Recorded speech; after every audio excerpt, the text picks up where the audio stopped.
I just got off a cruise. I just got married. And then my first day back, I'm teaching adult class. Anybody who's ever taken a cruise, you eat a lot. Right. You don't Probably feel like, too much. Yeah. You don't feel like training right away. Right. So once I was done teaching, I decided I'm going to go to the office and get some things done. I walk out into the front right here, and I hear a big smash. And the sun was just going down, so I saw the car's headlights fly up in the air and come down. Wow. I'm like, what's going on? I look outside. There's an accident right here at the corner, right outside my business. And this guy's running. And this lady's yelling, get him, someone get him, he's getting away, get him. So I look up in the air, and then there's the sheriff helicopter, following the guy.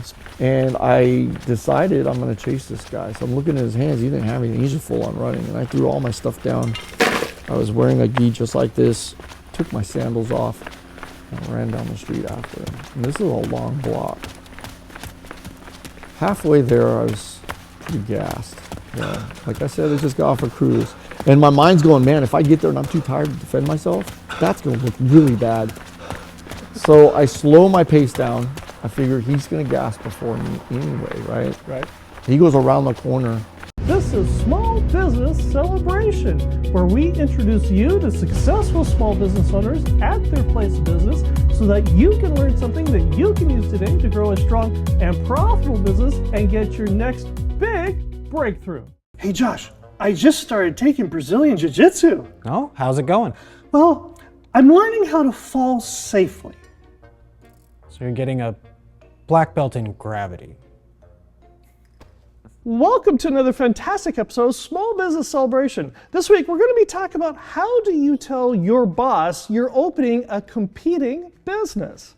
We're also going to be talking about what's the secret to building a steady customer base who return every single week. Well, to guide us through this is Dan Camarillo, the owner of Camarillo Jiu Jitsu. Welcome to Small Business Celebration. Thank you for having me. And for visionaries who don't know who you are you and what is it that you do? Well, my name's Daniel Camarillo. I own Camarillo Jiu Jitsu, downtown Bakersfield.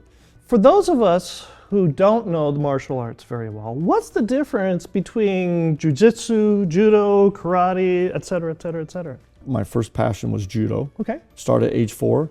It's more throwing, a little bit of mat work. I would say 75% throws, 25% mat More work. like wrestling. Like a freestyle wrestling. Okay. And then jiu-jitsu is more mat work, more of the grappling on the ground and less throwing. Okay. They both go together very well. And those are different from karate, how? So karate's a lot of kicks, not too much physical contact as far as grabbing. So the idea of karate is to have space between you and your opponent, whereas jiu-jitsu, you want to get real up and close. And We control our opponents once we get a hold of them. And you originally started out doing judo. Correct. Why did you make the transition from judo to jiu-jitsu? I did judo for 20-something years. Okay. When we moved to Fresno, something happened to my brother. He got injured. And because of his injury, he was seeking out jiu-jitsu. We also saw Royce Gracie on television win the UFC. Right. And I want to be like him. Well, when my brother did jiu-jitsu, I saw him getting a little bit better than me on the mat, and I couldn't let that happen. So. That brotherly rivalry. Right. You've got a dojo here in downtown Bakersfield. Correct. How long have you had this dojo? In this position, we've been here 12 years. So you're just getting started. I guess you could say that. And for business owners out there, what kinds of classes or training do you have for individuals and or for teams? We have, the youngest we go is 4 years old. We have toddler class. All right. My wife is the one that runs that class. They're a handful, so I'm gonna let her do that one. Sure. And then we go up to kids class, which is 6 and up, and then we have adults, which somewhere it depends on their like some kids are tall at 11. Right. They're just too big for the kids, so we put them in the adult class. Do you have weight classes? When you compete, there are weight classes, but in the class, no. You can handpick the people you roll with so you don't get smashed, but yeah. If you have this 200-pound person against a 98-pound weakling, it's not going to be a fair match. It also depends on their knowledge, though. Okay. Yeah, if someone's a really high level lightweight, they can take on that heavyweight. Yeah. And when you say different levels, what are the different levels in jiu-jitsu? Well, we go through belt levels. Adults have a lot less belt levels than the kids. The adults, it's just white, then blue. And you wear that blue for 2 years. 2 okay? years? 2 years. No is matter how hard you work out? It's the IBJJF standard. We follow IBJJF, which is very important. What is IGGB?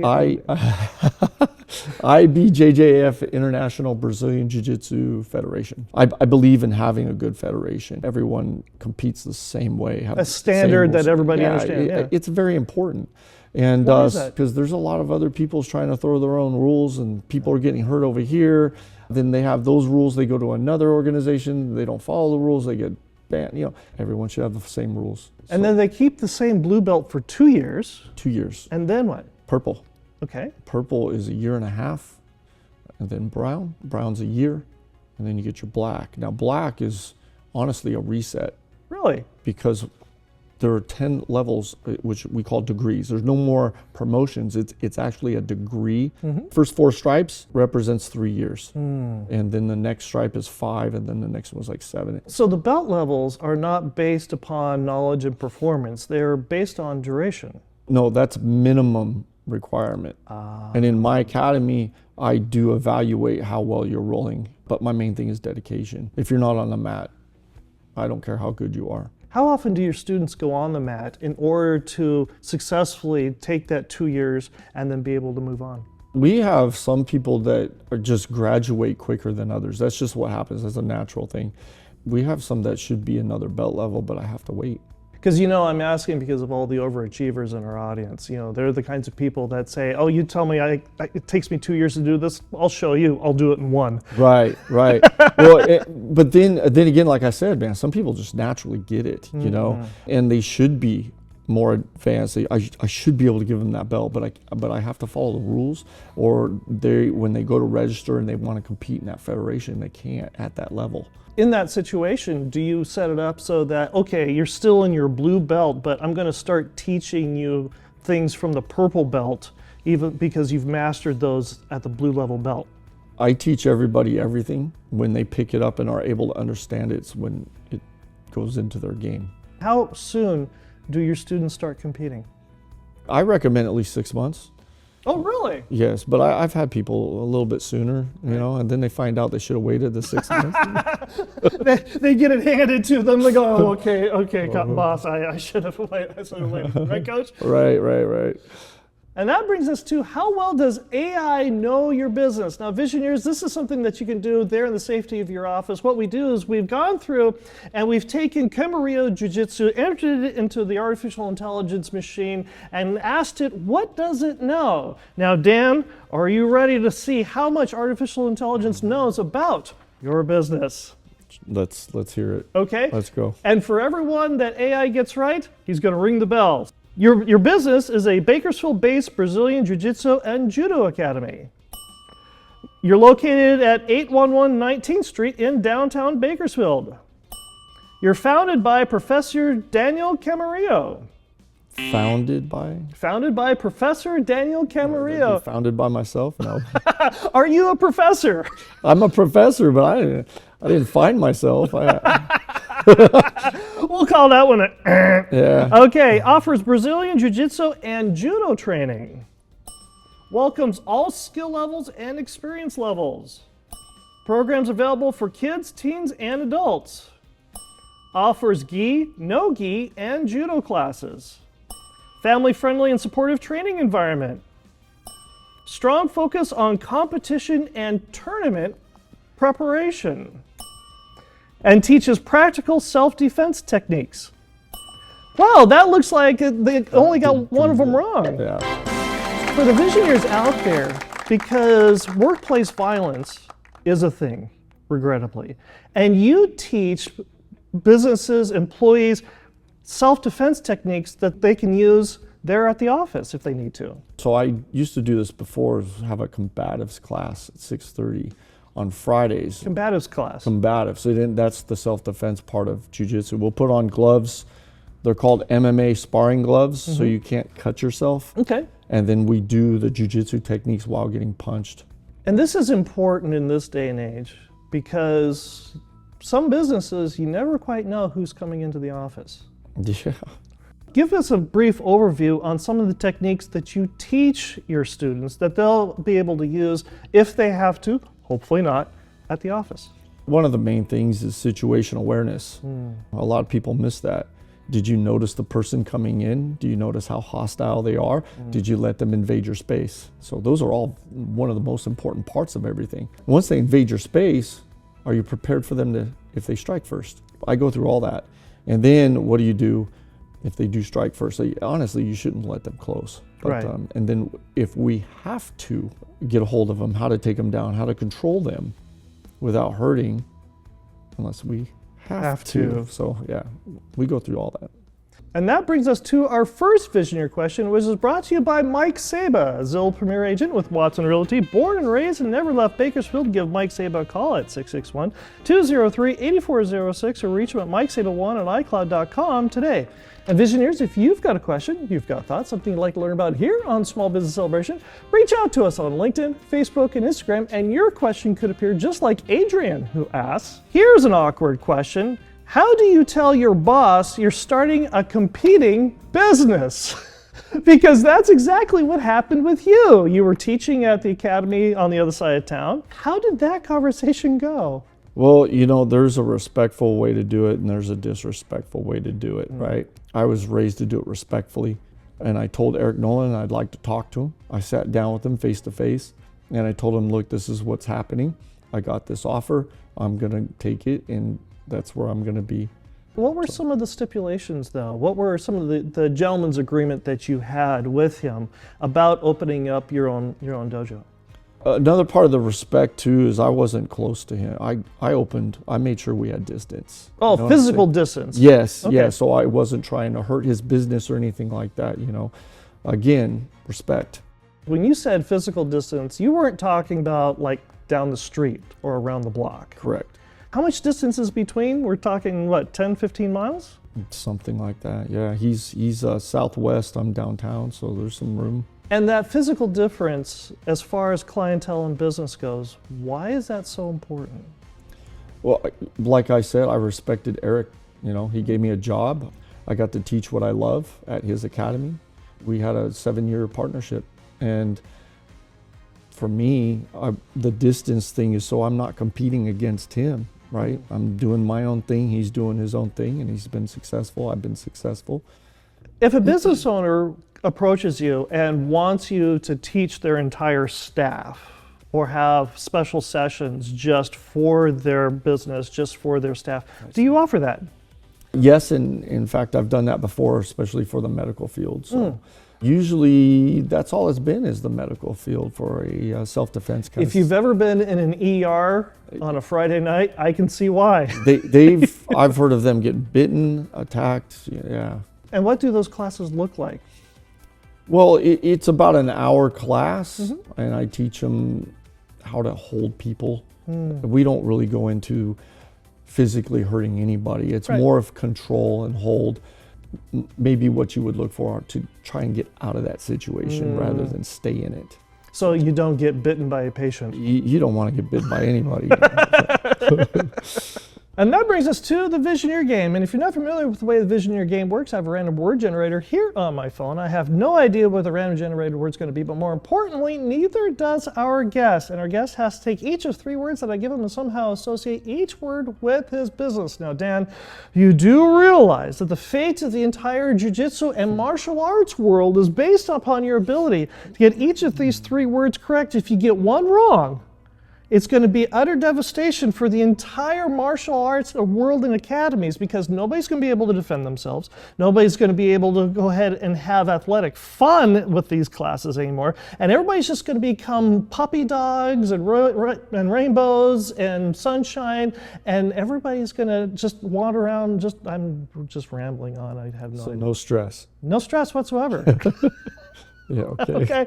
All right. Your first word is formation. We line up every day in formation and we bow in before the class starts. How about that? Nice. That's 1 for 1. Well done, you. Okay. Your second word is temporary. Well, I've seen a lot of people come in here who are temporary because sometimes jiu-jitsu could be a little rough, I guess, yeah. This is not a sport for the weak-hearted, huh? I would say I applaud everybody who steps on the mat and sticks with it, yes. It's just different for everybody. Very important for people if they can get through that part, but showing up is a hard thing to do, not be temporary. Nice. That's 2 for 2. Well done. It all comes down to this. You've gotten 2 words right, but if you get this one wrong, it's all for naught. Are you ready? Absolutely. Okay. Enter. Enter. Well, all you got to do is enter the academy. We can get you started right away. You get a free week, and you're going to learn a lot the first day, I promise. Nice. Well done. That's 3 for 3. The entire martial arts world is safe at last, all because of you. Congratulations. I feel good now. Well, and now that you have saved the world and have this life-changing moment here on Small Business Celebration, who would you like to thank? I want to thank, and the reason why I'm here is Sean Clark. So Sean Clark came to me a while back, and we became pretty good friends. He's a really good guy. And is a student of yours. He is a student, and if anybody has any problems, you can get rid of your pests. Yeah. And what belt level is Sean at now? He is a black belt, Oh, so he's been doing this for a minute. and he's pretty good. Yeah, really. He's pretty good, yes. Can he take you on? He can make me tired. I can't wait for him to see this. I've been doing it a while longer, so yeah. How did you meet Sean? I forget if it was his cousin or his brother used to train with me, and didn't realize that they were the Clark family. And then that introduced me to Sean. And then Sean left another academy. He could tell that story, but he decided to come over here. Right. We all line up as black belts together. Right. Respectfully, the black belts line up in front of all the students. Sean's one of them. He's such a nice guy, man. Everyone's friends with that guy. So He's a nice guy, but don't start grappling with him. no, he's pretty good. Yeah, I will say he's pretty good. Yeah. And that brings us to our second Visioneer question, which is also brought to you by Mike Saba, a Zillow Premier agent with Watson Realty and selling Bakersfield homes since 1992. Give Mike Saba a call at 661-203-8406 or reach him at mikesaba1 at iCloud.com today. Visioneer Kristen asks, what is the secret to building customers who return every week? The number one comment I get when they walk in is how welcoming my academy is. And that's what we try to do. We try to make it welcoming. If we keep it welcoming, they tend to want to come back. And everybody's friends with everybody. I get rid of the drama immediately, either by handling it on the mat, like by talking to them, knock it off. If they don't knock it off, we remove the drama. So it continues to feel welcoming here. So even if you have that 14-year-old girl that's going against that 10-year-old boy and she beats him on the mat, it's okay. It's fine. It happens all the time. You guys call it Tuesday. I'm gonna tell a story. Sure. It's funny you bring that up. So I used to have a phenomenal athlete. Her name was Alexis, and she was 14 at the time, and full-grown adults will come in. I'd like to try jiu-jitsu. Okay, I'm going to teach you a little bit. Then your first roll is with her, and she would beat them. Full-grown adult male, she would handle them. But it's like what you said earlier in the show. It's based on skill level because they were maybe bigger, but they didn't know anything, whereas she was smaller, but she had skill. Exactly. And people don't understand that the more skill you have, and the less they have, it's just night and day. It's pretty easy to handle somebody.